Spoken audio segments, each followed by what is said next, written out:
January 1st, 1796. This day, on the lighthouse,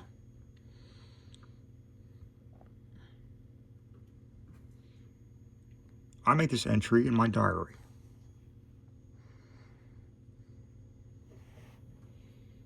As agreed on with Edgar, as regularly as I can keep the journal, I will, but there is no telling what may happen to a man, all alone as I am. I may get sick, or worse. So far, well, the cutter had a narrow escape, but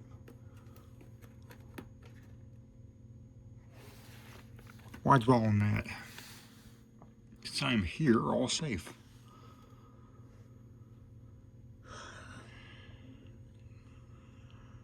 My spirits are beginning to revive already. I'm all at the merest thought of being, for once in my life at least, thoroughly alone.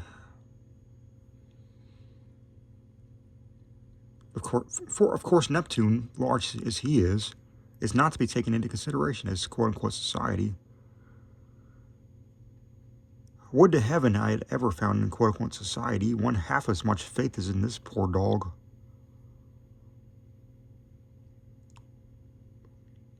In such case, I and quote-unquote society might never have parted, even for the year.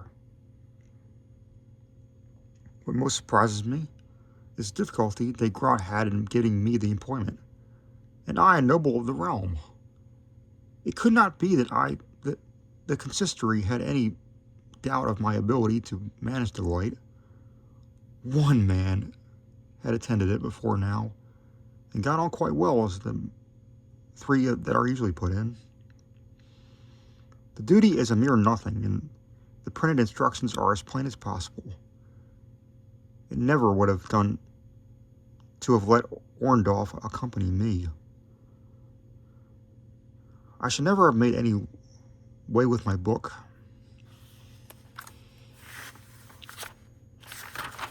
As long as he was within reach of me, with this intolerable gossip.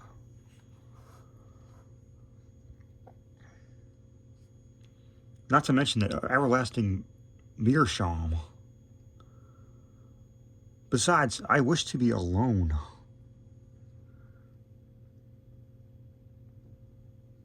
It is strange that I never observed until this moment how dreary a sound that word has. Alone.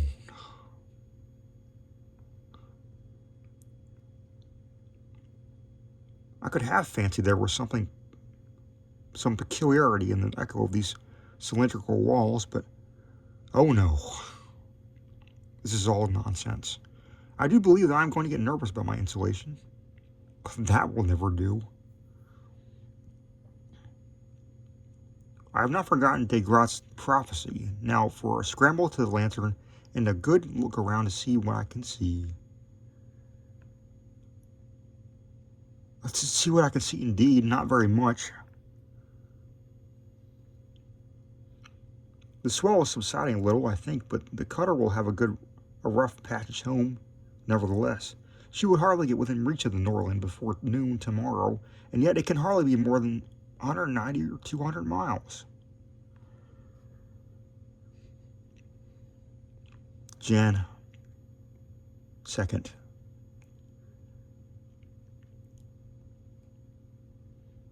I have passed this day in a species of ecstasy that I find it impossible to describe. My passion for solitude can scarcely have been more thoroughly gratified. I do not say satisfied, for I believe I should never have been satiated with such delight as I have experienced today. The wind lulled about daybreak, and by the afternoon the sea had gone down materially. Nothing to be seen with a telescope even but the ocean and sky, with an occasional gull.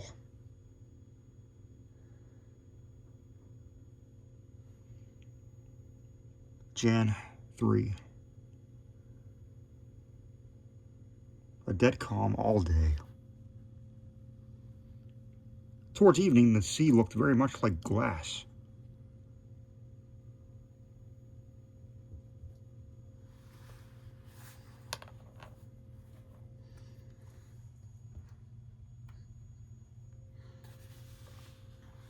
A few seaweeds came into sight, but besides them, absolutely nothing. All day, not even the slightest speck of cloud.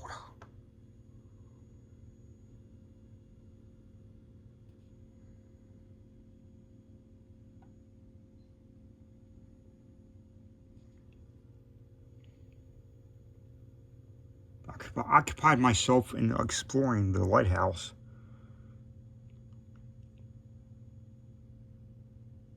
It is a very lofty one.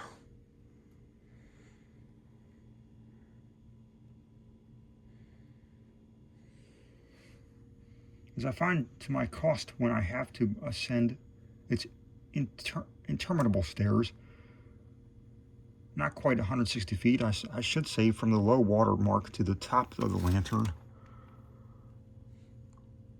From the bottom inside the shaft, however, the distance to the summit is 180 feet at least.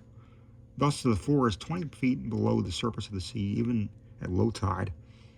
It seems to me that the hollow interior at the bottom should have been filled with solid masonry.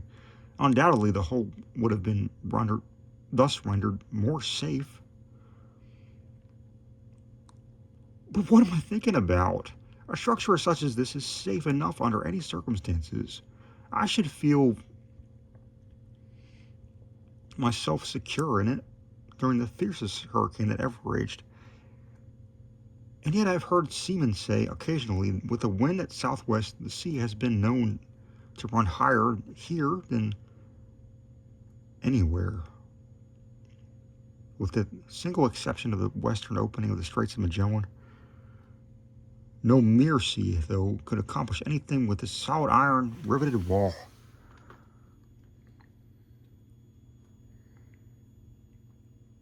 Which, at 50 feet,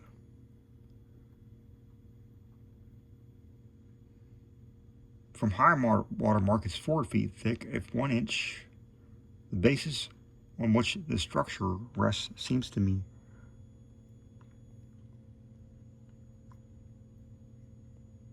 to be chalk.